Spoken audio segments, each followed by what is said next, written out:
Well, as a reminder, as I get started here this morning, if you have questions about the faith, questions about Christianity, anything you'd like to ask about what it means to follow God, or just questions about what I said this morning, we invite you to submit those anonymously, and I take about 5 to 7 minutes after the sermon to do my best to respond to them. We think questions should be heard if you have them, and we hope that you'll take that opportunity. So we're in Mark 4, at the end of Mark 4, and we're at a pretty well-known text, and it's always a little bit dangerous when we do that, in part because we have in our heads all kinds of ways of understanding and all kinds of pictures of what's going on. And so I want to encourage you this morning maybe to take a fresh look with fresh eyes at a moment that you may know pretty well. The question really, as we enter into what happens here in this moment where Jesus is calming the storm, is what it says about Christianity. And what I mean by that is this: is Christianity, is it really just a crutch for people? It doesn't really offer any real power and transformation, or is it something more than that? Obviously, I'm going to argue for the latter, right? I'm going to say that there's something bigger going on here. And in order to do that, I just want to set the scene for you. So think about what's happening here as we read in just a moment of the stilled storm. And to set the mood, you just should think about the Sea of Galilee, where they're on this boat. It's 700 feet below sea level. It is one of, or some say the second lowest freshwater lake in the world. It's where the Jordan and Rift Valleys, and Rift Valleys separate. They create this movement in the tectonic plates, this great deep trench. This water is as low, just about as low as you can get. And what happens as a result is that there are winds that come over the high hills, and those winds rush down toward the water below. And so you'll have these freak storms. Even today, there are signs on the west bank and the west coast of the Sea of Galilee that warn you against sudden winds and storms. Come out of nowhere, and they're strong. So in this moment, you need to recognize and think about what's going on here. This incredible storm rises out of nowhere, and they're rowing this boat. They're piloting this ship across the water. And I imagine, as we'll hear in a moment, as Jesus is sleeping, and the disciples are exhausted, and you can imagine them getting Jesus' attention finally, and they're looking at his face. The mast is creaking. There's water flying over the edge, and they're blinking that water out of their eyes, and they're looking at Jesus, and they're wondering, what's he going to do? They have known him as rabbi, as master. They've known him as the great teller of stories. He's able to tie all the lawgivers in knots, but you never really know who you're dealing with until your life is in their hands. That's what's going on in this moment. Storms are great metaphors for us. We use them all the time. The storms that are public are easy to talk about, whether they're physical storms or they're, you lost a job or there's something that you're struggling with that everybody knows about. That's one thing. And then there are the storms that we don't like to talk about, and I think those are the ones that we need to consider most this morning. The things that go on beneath the surface, the things that you would be terrified for other people to know about this morning as you come to church, the things that make you struggle to believe. I want you to have those storms in mind as you imagine what it must have been like for Jesus to calm this storm, because I believe they're actually related. Jesus calms the storm, and he does so almost, it seems strange, but he does so almost by first making the storm worse. He kind of raises the storm. And then he exhausts the storm. And then finally, he leaves us in this place where we have to say, Jesus commands the storm. How does he calm the storm? He raises it, he exhausts it, and he commands it. So I want you to look at this with me. Mark chapter 4, beginning in verse 35. On that day, when evening had come, he said to them, let us go across to the other side. So let's just make sure that we've all captured the fact that this is Jesus' idea to get on the water, okay? To go across. Let us go across to the other side. Leaving the crowd, they took him, and with him in the boat, just as he was, and other boats were with him. And a great windstorm arose, and the waves were breaking into the boat so that the boat was already filling. But he was in the stern, asleep on the cushion. And I do love that detail that only Mark captures. Not only was he asleep, but he's nice and comfortable. He's got his head on a cushion. So they woke him and they said to him, "Teacher, do you not care that we are perishing?" And he awoke, and he rebuked the wind and said to the sea, "Peace, be still." And the wind ceased, and there was a great calm. And he said to them, "Why are you so afraid?" Or literally, "How is it that you have no faith?" Right? That's the literal translation. And they were filled with great fear, and they said to one another, "Who then is this, that even the wind and the sea obey him?" All right, so first of all, we do see Jesus kind of raising the storm, okay? He's raising the storm here. Now, kind of archaeological digs have given us the best possible evidence on what kind of boat he's taking, right? This is not a tiny skiff. It's about probably around 27, 26 feet in length, probably close to about 7 feet in width, probably close to about 5 feet in height. It's not tiny, but if you've ever been on a boat in a bad storm, it doesn't matter how big your boat is. There's always a bigger storm, right? So there's some covering in the forward, in the kind of rear area, and those areas are often where people can sit or sleep or so on. So there's room on this boat, all right?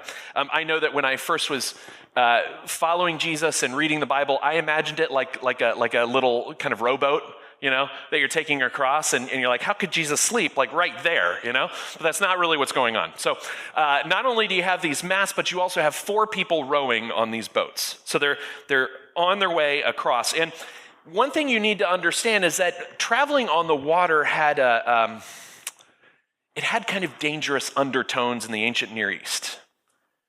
What I mean by that is the sea was seen as a place of great unpredictable and evil chaos.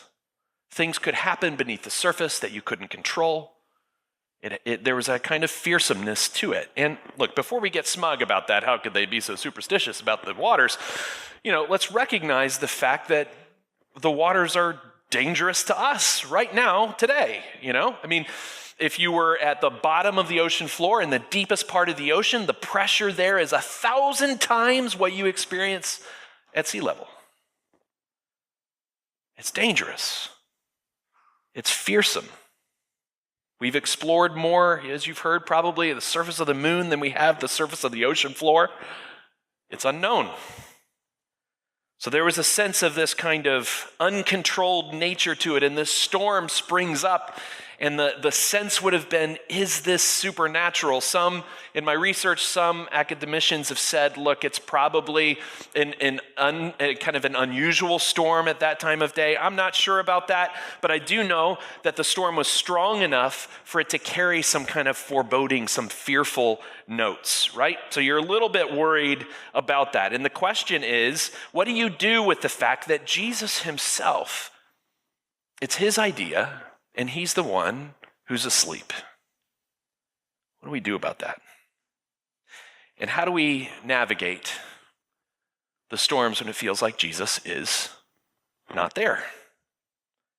Well, I want to speak to my Christian people for a moment, all right? You're a churchgoer. And by the way, I always love the fact, I'm not asking you to volunteer. If you're not a churchgoer, you're like, I'm just going to church today. This isn't really my thing. So glad you're here. So I want to speak first to the people you're the churchgoers. You're the faithful Christian folk, all right? And I want to say that there are ways in which we struggle with Jesus raising the storm and creating and provoking fearful things in us and the uncontrollable nature of life sometimes. And I think Christians manage it in lots of ways that aren't healthy. And let me give you just one of them. One of them is a statement, and you may know it. God never gives you more than you can what? Yeah, God never gives you more than you can handle, right? Now, in 20 years of ordained ministry, I can give you lots of things I've learned. One of them is, boy, that is not true from what I've seen. As a matter of fact, what I've seen more often than not is that your inability to handle those things is kind of the point. That the things that we encounter are often and must be too big for us. So what I want us to do, first of all, Christians, brothers and sisters, I want us to get comfortable with the fact that the storms are too big. And the boat, if we're the boat, is too small. As a matter of fact, there's something that we learn here by God's seeming absence. We learn a little bit of what our hearts do when we think that we're the ones in charge and it all depends on us. You remember Moses and the people of Israel? Moses goes up the mountain, he's receiving the word from God, and the Israelites are like, he's probably dead, this isn't gonna work, we're through. And so they make a golden calf, right? And the golden calf was to them a better representation of God, more generous, more, someone you could trust, right? Well, Christians, I think we do this in lots of ways.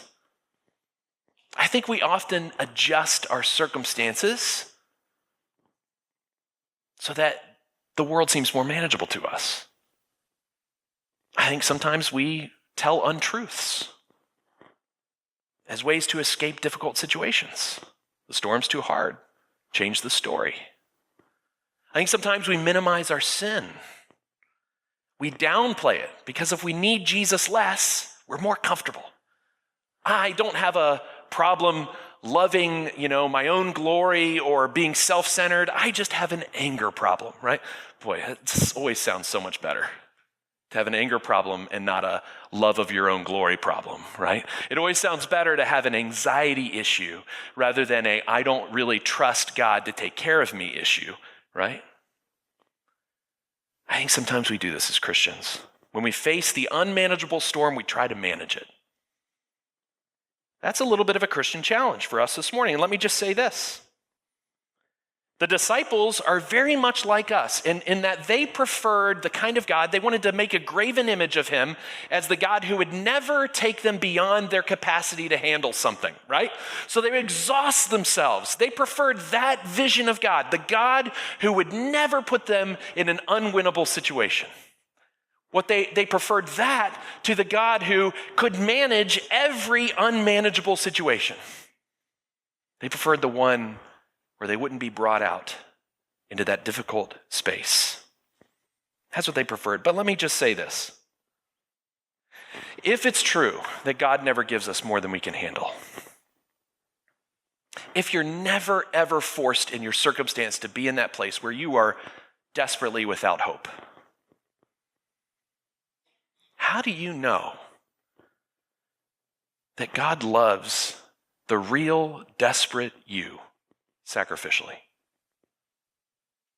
If you have a friendship, if you have a relationship, if you have a marriage, and that person is never in the position to love you when you are unlovely or unhelpful, how do you know that you're loved? There can be no grace, none whatsoever, without a God who loves the unmeriting people, the people who can't handle things. Grace is impossible unless we need it desperately, all right? Otherwise, it's not grace. This God that you create, who would never let you feel your need of him, who would never let you feel the absolute end of yourself, cannot be a God of grace. That's what's at stake here. We have to allow Jesus to raise the stakes, right? When he sleeps on the boat, he drops us into this pit of human exhaustion where we can't make it work. And we realize that you're in that hole and all you have is a shovel and all you've learned to do is dig. Jesus has to do that for us. When he raises the storm, there's real grace in that. That's how we know God's sacrificial love and care for us. Now, you can do this as an unreligious person too. This isn't just a religious thing. There's an irreligious version of God will never give you more than you can handle. You want to know what it is? Here it is. It is once things settle down a bit. That's the non-Christian version of God will never give you more than you can handle. That's how you manage the unmanageable thing. You say, well, it's not out of my hands. I just need 2 weeks, right? Just give me 2 weeks when things settle down a bit. How many of you have said that?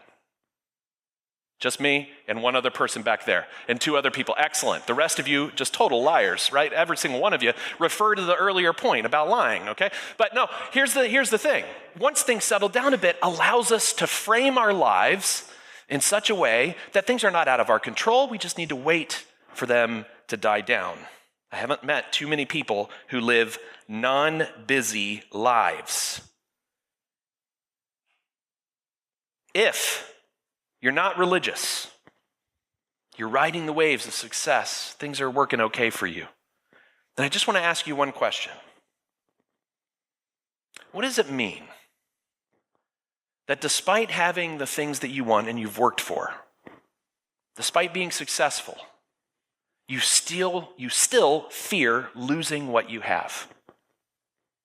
I talked to somebody not in this church who's a financial planner, works primarily with people here on the North Shore.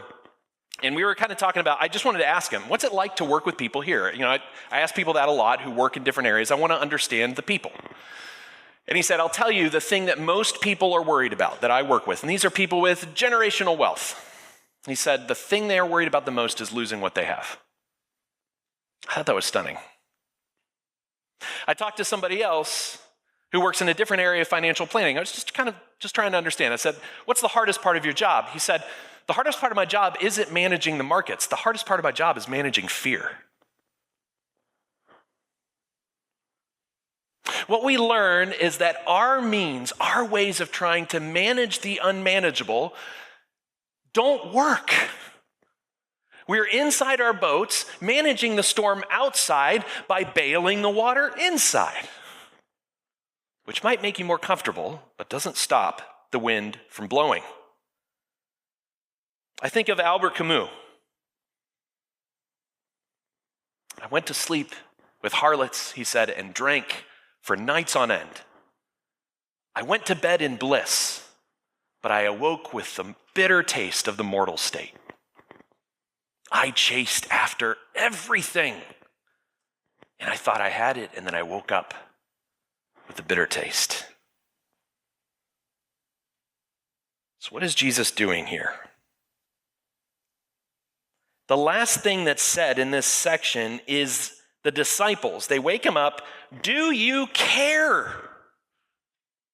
I love that that's here. I love that's in the Bible, because if you're writing this is one of the things you redact, right? Because here's the thing.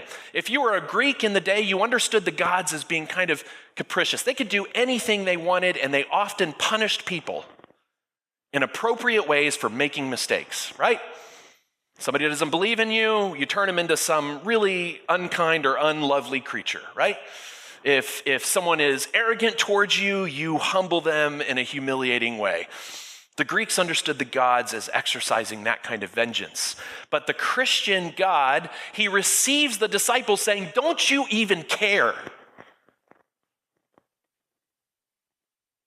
And he has a loving, ultimately rescuing response. As a matter of fact, don't I even care gets answered. He raises the storm so that he can exhaust it, so that he can put it down. Verses 39 and 40, right? This is the moment. After they say this, there's this moment where you're like, what is he going to do, right? And we're lost in this situation. God, you're asking us to no longer seek to manage the unmanageable thing, but to trust you. But the storm is raging. What are you doing about it? Don't you even care about us? And then verses 39 and 40 really show us a thing, right? So he awoke and he did what to the wind? This is interesting. What did he do? He rebuked it. I don't know if you're in the habit of rebuking the inanimate objects in your life, right? You know, I rebuke thee, stapler, right? Whatever it is. He rebukes it. What is he doing here? What's going on here? He rebukes the wind, and the best sense of the Greek, right, is actually, I love this. This is one of the nerdy things that I love, is kind of digging into the original language. It says Peace, be still. It's the best rendering, in my opinion, is hush. Hush. Hush, you see. Hush. Be quiet. Be still. He rebukes it. What is he doing? Every time that Jesus rebukes something in the Bible, he's rebuking evil. He is condemning, he is censuring, he is admonishing evil. Whether it's the demon himself or itself, whether it is the works of demons, whether it is the effect of demonic activity, when Jesus rebukes, he is rebuking the opposition to his kingdom from whatever source it comes. So when he's rebuking the wind and the waves, what it's telling you is this isn't just wind and waves. This is wind and waves that's being used by the powers and principalities to attempt to stop Jesus from doing what he's going to do. We're going to see that in an even bigger form next week with the demoniac, right? This whole section begins there's serious kind of supernatural, pyrotechnics going on here at this point. So why does Jesus rebuke? Why does he say, that's it? Well, I'm going to tell you a little bit of a story about what it's like or what it's been like to parent in our home. Not going to embarrass my kids at all right? Just to let you know, kids. Here's what it is. So when my children were toddlers, just like many toddlers, they had this experience. And the experience was life was going generally okay, right? You were sitting there eating a 2-year-old Cheez-It that you found under the couch somewhere, right? As toddlers tend to do. And in that moment, you stood up and you hit your head on something and you just lost it. Out of nowhere, the world became entirely unmanageable, okay? Now, children, they cry when they're hurt, but there's something else that happens. In the eyes of a toddler, you get this look on their face and it's like, what is this world that betrayed me? I thought it was something, but it's not that. Now, Laura brought this, as we tend to do, bring these different strategies into our parenting, into our marriage, and it's a really good one. And what it was this. It's something she learned as a kid, which was that she would, from time to time, what I'd hear my kids crying, right, because something would happen, and they'd be hurt as toddlers, and then I would hear Laura say something along the lines of, bad table, bad. And I'd hear her kind of smack the table, right? Don't you hurt, Emmeline or Audrey, don't you hurt that child, that's my child, that's wrong, right? Now, of course, it was a little bit funny for the kid, but then there was also this sense that they had, at that moment, the idea that there was a penalty for pain, that there was an accounting for it, that it wasn't senseless, hopeless, beyond anyone's control. That there was some hope that they could have that it'd be dealt with. Now, this had to have happened sometimes a dozen times a day. Kids are always hurting themselves.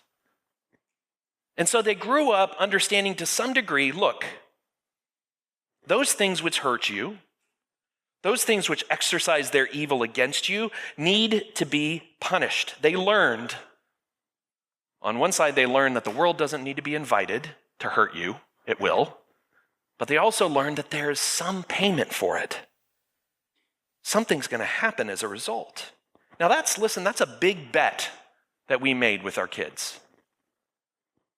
They had to believe that there was something that was going to happen, that there was some way it was going to be made right. And that's a bet that we made with them and will make with them long into adulthood, where you encounter all kinds of hard things that hurt.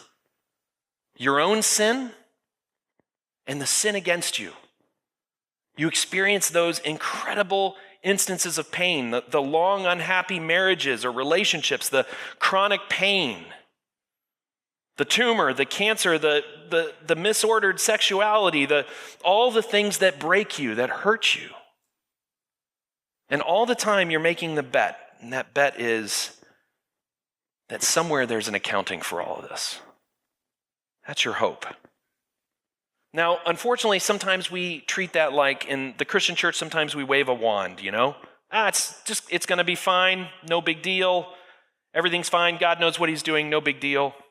Sometimes as irreligious people, we wave a wand too, right? I'm going to work harder, I'm going to get better, I'm going to not fall in love with bad people, I'm going to be holier, righteous, more better than anyone else, I'm going to be stronger. And when I'm not and I'm restless and I'm hurt, I'm going to try harder, or I'm going to, get stoned, or whatever it takes. The world's religions answer this question of who's keeping track by saying one day it's going to be okay. But you and I, we are saying, God, don't you care that we are perishing? Don't you care? As a toddler, it may work for you to see the stairs get spanked or the table get spanked. But eventually it doesn't work anymore, and you need proof, not promises. Christianity's answer is this. Christianity's answer is there is no response to sin and pain that doesn't involve God's own suffering. That God keeps account and that he repays with his own suffering. When he goes ultimately to a cross, what we learn, what we will see here, is that he's going to pay the price. Now, you've heard the story, you and I have heard the story of Jonah. It kind of figures big into this story. And I'm just going to say a couple of quick things about the story of Jonah. You know that Jonah gets swallowed by a big fish, but we often don't know how he gets there, right? So he's on a boat, and he's asleep, and a great storm happens. Are you recognizing some kind of echoes here? There's a storm, he's asleep, some sailors come to him, and they wake him up, and they say, we're going to perish, what are you going to do? Now, John Mark's account, it's given to him by Peter. So you imagine Peter telling the story of Jesus in the storm with the disciples. And you imagine Peter saying, man, this is just like the story of Jonah. This is Jonah all over again. So you see Mark shaping this story in that way. It's following all the parts of the Jonah story, but it misses one thing. Because in the story of Jonah, Jonah gets thrown into the water, and that's what stops the storm, okay?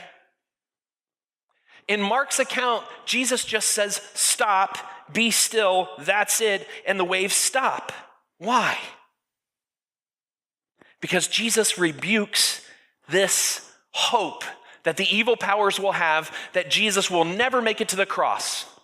They're going to use whatever it takes. They're going to take demons inciting mobs. They're going to take big storms trying to swallow Jesus up. And Jesus says, hush, it's not my time yet. I'm not going anywhere yet. Jonah and Mark together, they prepare us for Jesus' answer to, don't you care?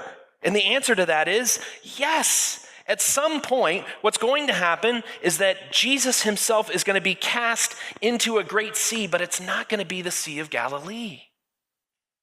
It's going to be the great ocean of human suffering and sin. And there will be no rescue like there was for Jonah. Jesus will be cast into those waters, and he will pay the price for every time, every hurt, every sin against you, and every sin that you committed against someone else. Jesus does not just wave a magic wand and say, all is forgiven. He descends into it. So often we lose this in the Christian story. Friends, if you're not familiar with this, recognize Jesus suffers our sin to pay the price for our sin and to pay the price for the sin that's committed against us. No other world religion does this. Every other version of the truth of God, whoever he or she or it may be in kind of the world religions, tells a story of God at a distance. God who's unknowable. But here we see a God who rebukes the wind and the waves. You're not going to stop me from going where I'm going. So what's happening here? Jesus, when he goes to the cross, he hushes evil by allowing it to do its worst against him. And by doing so, he has exhausted it. He wears it out. He wears out the penalty for sin on the cross so that you and I can be completely honest about the storm. We can tell the truth about what it is. We can tell the truth about our own sin and how broken we are and how much we need to be made whole. And we can tell the story about the sin that's been committed against us. And that it is not the final part of our story. Only Christianity does this. The God himself goes into human pain and suffers it. Suffers the penalty of it. It's incredible. Jesus raises the question of God, don't you care? So that he can exhaust it. Showing us that the cross is the complete answer. You can continue to ask, God, do you care? One thing you cannot do if you look at the cross is question whether or not he has answered it. He has. He has paid every bit of the price.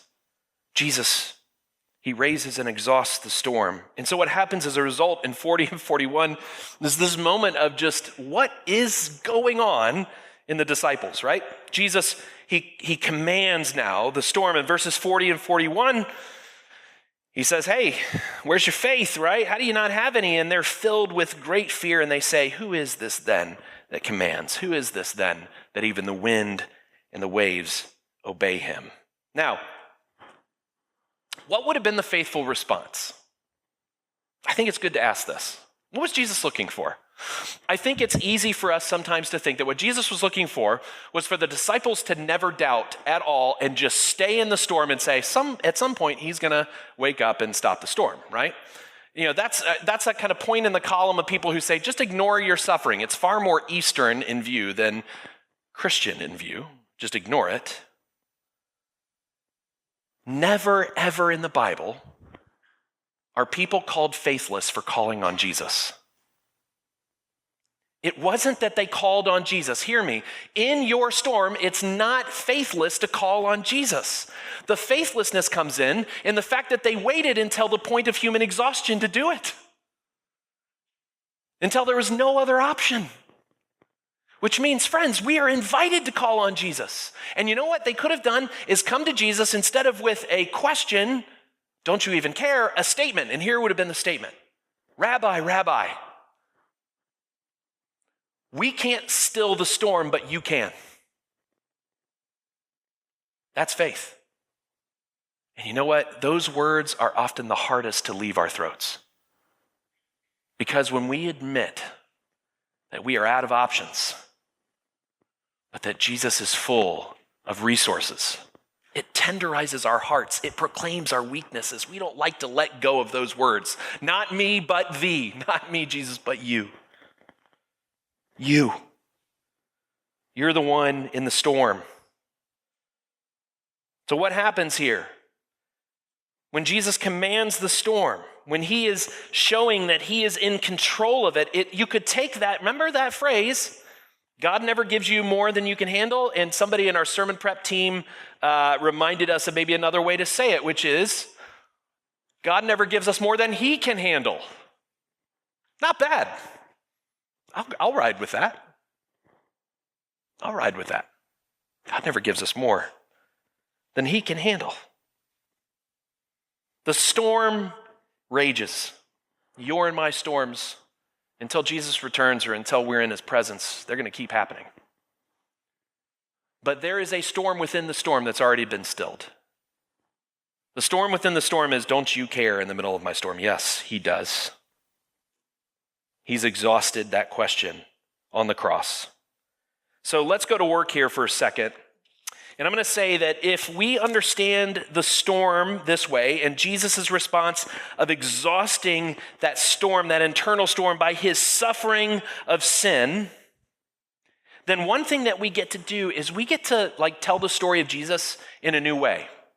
One thing I love about Christianity is that you can tell the story of Jesus in the most pathetic and broken of your own circumstances, right? I want you to imagine for a second that you're just an ordinary human Christian, which is that your faith is all over the place. It's sometimes high, it's sometimes not, okay? And I want you to imagine that you're in the grocery store and you see someone you know from the neighborhood. And you have one of those conversations that you have with people in, let's just say mostly suburban spaces, but it's everywhere. So you're having this conversation where you basically try to see as long as you can talk without telling each other something that matters, right? You know what I mean? Some of you are really good at it, right? I think I've worked on this talent, to be able to just keep talking, but you're not really sharing anything. Now, Imagine that person then begins to share something, and you find out that they're just a puddle of mess right now. They're breaking down like right next to the orange Jarritas and black beans. You know what I mean? They are falling apart. And so now you're like, what am I going to do? Because now the storm's rising in you. Am I going to tell them the reason for my hope? Can I do that? First of all, because I'm broken and messed up. But two, we're in a grocery store. This is, you don't do this. New Yorkers don't do this, but people don't do this in general. What am I going to do? Now, you could say all kinds of things. Because here's what happens. This person shares they're vulnerable. And now they want you to be vulnerable because they've shared something. And so they say something like, how do you handle this? And now you've got a choice. And in that moment, you want to say something like, well, every door closed and window opens, or, hey, don't take it so hard, the sun will be up tomorrow. No. You say something like, look, all I can tell you is I am where you are too, and Jesus meets me there. Jesus suffers the things that make me suffer, so I can trust him. Now, I want you to imagine what is probably going to happen in 9/10 of the situations. Vulnerability door is going to shut, right? They're going to be like, thank you for talking about that. Boy, look at the time. I'm out of here, right? It's a weird thing. Now, however, you may feel defeated in that moment. Let me encourage you, friends. Here's what's going to happen. One day, perhaps, that person will be in a struggle and will be like, I need to talk to somebody who knows Jesus. And they're going to know that some weirdo talked to them about Jesus in the grocery store. And they're going to come and talk to that weirdo. And they're going to say, I know you talked to me about this before, help me understand.